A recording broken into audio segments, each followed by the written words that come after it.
ولا تكونوا كالذين تفرقوا واختلفوا من بعد ما جاءهم البينات وأولئك لهم عذاب عظيم.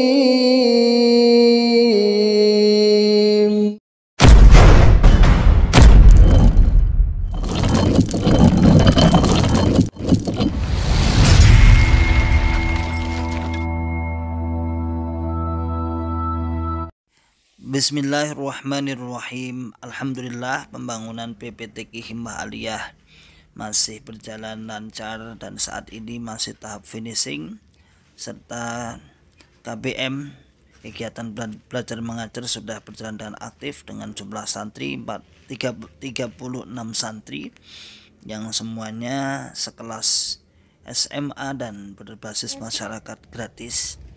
Monggo bagi sahabatku yang ingin menitipkan jariahnya pembangunan gedung, insya Allah akan menghabiskan dana Rp932.550.000. Bagi bapak-bapak, ibu-ibu dan saudaraku kaum muslimin semua yang ingin menitipkan jariahnya, tafadholu bisa diantarkan ke pondok atau dikirim rekening yang sudah tertera. Pondok Pesantren PPTQ Himmah Aliyah, Pandean, Karanglo, Tawangmau, Karanganyar. Barakallahu fikum jami'an. Assalamualaikum warahmatullahi wabarakatuh. Bismillahirrahmanirrahim. Assalamualaikum warahmatullahi wabarakatuh. Alhamdulillahi rabbil alamin. Alhamdulillahi wa kafa. Wa sallallahu wa sallama ala rasulillahil mustafa. Asyhadu an la ilaha illallah wahdahu la syarikalah wa asyhadu anna Muhammadan abduhu wa rasuluhu sallallahu alaihi wasallam wa ala alihi wa ashabihi wa man saru ala nahjihi, amma ba'd. Ma'asyiral muslimin hafizakumullahu ta'ala. Alhamdulillahi rabbil alamin. Kita ucapkan kalimat syukur kepada Allah Subhanahu wa taala yang senantiasa memberikan kepada kita semua nikmat hidayatul Islam, nikmat hidayah iman, nikmat sehat walafiat, aman fi amanillah wa fi barakatillah, nikmat semangat ya'muruna bil ma'ruf wa yanhauna 'anil munkar wa ulaika humul muflihun, membuka akal sehat, membuka akal waras dan membuka akal selamat kepada saudara tua kita yang ada di dalam Islam Jamaah Johkam 354. Ma'asyiral muslimin hafizakumullah ta'ala. Alhamdulillah, pada kesempatan di pagi hari ini, alhamdulillah biidznillah, kita masih diberikan oleh Allah Subhanahu wa taala terus mendakwahkan, menyuarakan, membuka akal sehat saudara tua kita yang ada dalam Islam Jamaah Johkam 354 LDII, yang saat ini kita sudah tahu bersama-sama bahwa LDII saat ini di bulan-bulan ini menurut informasi dari Majelis Ulama Indonesia sebagai batas akhir untuk pembinaan. Allahu a'lam bishawab, apakah apa-apakan saya kurang tahu.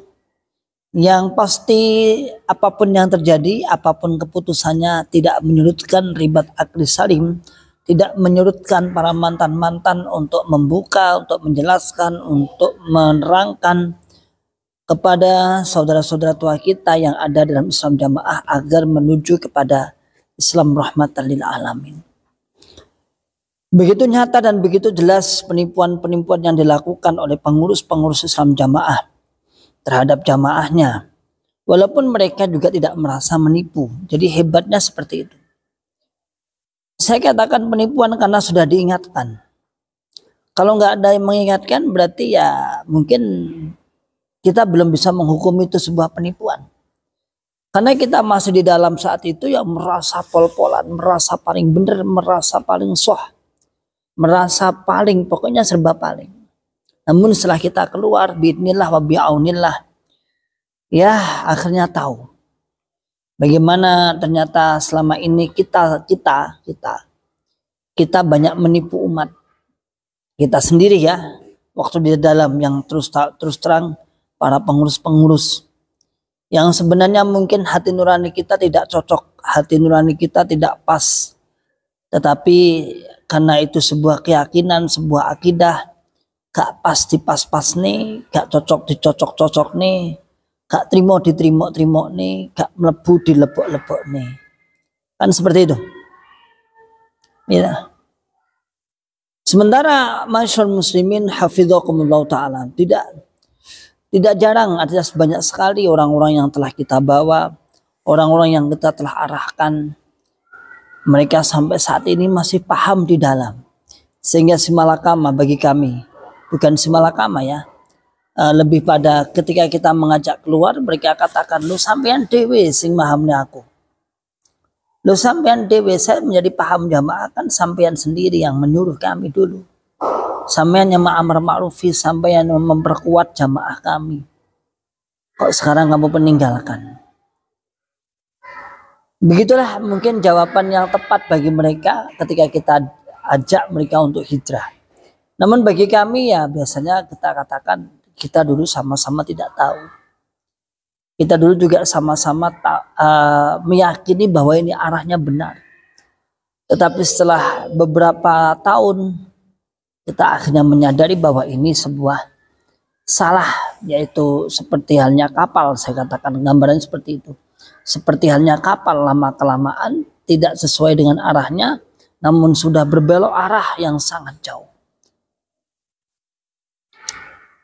Bentuk-bentuk penipuan, bentuk-bentuk penyesatan dari Islam Jamaah terhadap ru'yahnya yang sampai saat ini belum mereka sadari adalah perampasan, adalah permintaan, pemaksaan terhadap harta-harta jamaah dengan dalih pembelaan, dengan dalih infak persenan, dengan dalih jihad, dengan dalih-dalih itu. Sementara mereka dijanjikan dibantu, sementara mereka dijanjikan akan mendapatkan kesejahteraan dunia maupun akhiratnya. Hanya semacam tasdik, intan suruhayan serukum, intan suruyan serukum. Hanya semacam motivasi, namun kenyataan realita yang ada tidak ada. Katanya Bapak Imam bisa mengurusi segala sesuatunya. Mengatur, ternyata beliau hanya sebatas mengatur jadwal pengajian dan mengatur infak saja. Ya, kadang-kadang hal-hal yang terlalu tidak apa ya, bukan prinsipil kemudian ikut-ikutan ngatur nimbrung. Ya, urusan-urusan yang sudah ada yang menangani ikut-ikutan seakan-akan beliau atau dia yang mengeluarkan sebuah perintah. Sementara jamaah-jamaah yang membutuhkan, yang du'afa di bawahnya banyak sekali. Kemarin belum saya share ya secara tertulis ya, karena kita dalam live streaming ya. Ini ada beberapa pesannya kita bacakan. Bagi jamaah-jamaah yang berhak mendapat bantuan harus memenuhi kriteria di samping ini. Kriteria jamaah yang tidak berhak, ini yang tidak berhak mendapat bantuan sembako dari Bapak Imam. Apakah benar dari Bapak Imam? Allahu a'lam bishawab. Ya kalau saya katakan misalnya dari Bapak Imam itu uang yang masuk dari bawah ke atas, kemudian atas kerelaan Bapak Imam, ya saya percaya. Tapi apakah itu harta murni dari Bapak Imam? Allahu a'lam bishawab. Saya juga tidak bisa mengatakan itu benar, saya juga tidak bisa mengatakan itu salah, karena saya kurang tahu. Masalahnya ketika kita waktu meminta sedekah atau meminta bantuan du'afa, ya ada tim khusus du'afa itu. Ya. Jadi bisa jadi saya menganggap bahwa ini ada uang persenan itu yang masuk ke atas, kemudian di bawah, atas ridhonya, atas lilonya Bapak Imam, kemudian dibagi gitu aja. Kriteria jamaah yang tidak mendapatkan, tidak berhak menerima sembako dari BI. Yang pertama, orang tua yang kebutuhan sehari-harinya sudah dicukupi oleh anak-anaknya. Orang tua yang kebutuhan sehari-harinya tidak dicukupi oleh anak-anaknya tidak mendapatkan bantuan. Sementara yang ditanyakan anak-anaknya kondisinya bagaimana? Ada anak-anaknya itu pas-pasan juga. Ya, ada memang di masyarakat itu ada kondisi anak-anaknya juga kondisinya pas-pasan. Lalu bukan. Lalu ada orang tua yang ikut dia misalnya. Kan kalau memang Bapak Imam mau ngasih, ngapain? Harus dipersyaratkan itu. Mosok kon urip dewi. Kalau begitu dibalik, berarti walaupun dia punya anak, ketika ingin mendapatkan ini sembako ini, kemudian dia harus urip dewi ngono. Yang kedua, jamaah yang menjadi petani yang masih mempunyai sapi, kambing atau masih mempunyai sawah. Nah, oke lah, ini juga tidak apa-apa, ini juga masuk akal juga ya, mempunyai sapi. Tapi kalau niat membantu ya, kalau saya lihat sih misalnya presiden kita atau pemerintah kita di Indonesia ini kayaknya ya banyak kok di kampung-kampung itu yang punya sapi juga dapat bantuan. Kalau niat sih, kalau niat. Kalau nggak niat ya akan dicari-cari sesuatu yang memang menjadikan dia tidak layak mendapatkan. Kemudian 3, para mubalik dan mubalighat tugasan yang sudah dicukupi bil ma'ruf oleh kelompok, desa atau daerah. Mubalik. Ya nggak apa-apa mubalik ya diberi, tapi ya harus sesuai dong. Apalagi mubalik di daerah Jakarta sana, di daerah barat sana, itu saya lihat mubalik itu full. Ya sampai punya anak istri, sampai anaknya banyak. Ya seharusnya ya imbang dong. Ya. Jangan cuma 500.000. Mau 500.000 toh ya kerasa ngendi ya. Kemudian yang keempat, para jamaah yang masih mempunyai harta benda yang berharga seperti TV yang nilainya lebih dari 1 juta dan memiliki sepeda motor. Kalau harga TV di bawah 1 juta kira-kira bisa menyala nggak kira-kira? Berarti kalau gitu ya duafa dalam Islam jamaah ya harus dikasih TV tabung lama-lama itu Polytron nasional itu aja. Syukur-syukur nggak ada TV warnanya yang kayak tahun 92 itu cuman seperti apa namanya fotokopi itu aja. Kok nggak logis tuh, memberikan persyaratan tuh nggak logis. TV harga 1 juta itu lagi sampai mana? Ya ada, tapi kan ya TV. Terus apakah kemudian saat itu kemudian dia mempunyai TV itu akan terhalang bantuannya? Sementara kadang-kadang orang-orang yang duafa itu ada, saya lihat sendiri dikasih TV oleh orang-orang aghnia atau temannya agar buat hiburan karena nggak punya TV. Gara-gara mendapatkan TV itu akhirnya terhalang, tidak dapat bantuan. Kemudian ketidakmampuan jamaah tersebut supaya disaksikan oleh 2 orang tetangga yang jamaah dan kiai kelompok, kiai desa, kiai daerah, tim duafa desa dan daerah. 2 saksi jamaah. Ditambah kiai desa, 2 saksi jamaah. Tambah kiai desa, kiai kelompok, kiai daerah, tambah tim duafa desa dan tim duafa daerah. Berarti untuk mencairkan dana yang enggak nilai jutaan itu cukup membutuhkan tanda tangan 7. Membutuhkan persaksian 7 orang. La haula wala quwata illa billah. Piye Bapak Imam? Mana bentuk peramutan jenengan mana? Mana bentuk peramutan jenengan? Duafa seperti itu ya. Kalau mau bantu aja, ndak usah banyak persyaratan. Kalau mau bantu aja.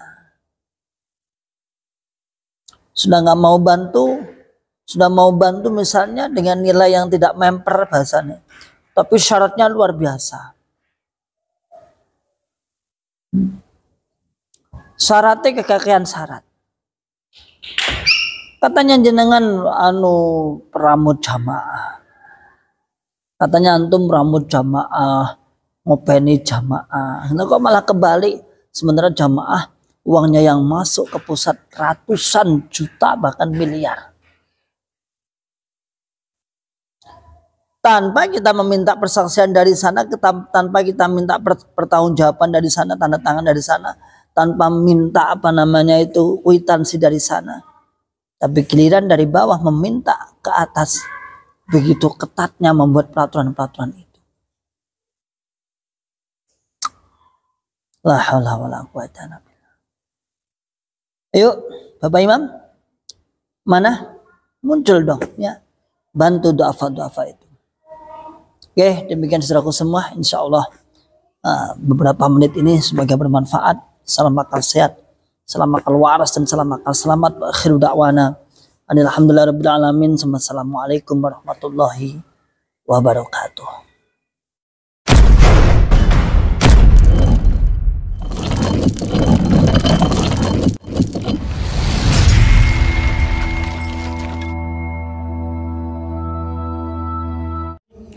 ولا تكونوا كالذين تفرقوا واختلفوا من بعد ما جاءهم البينات وأولئك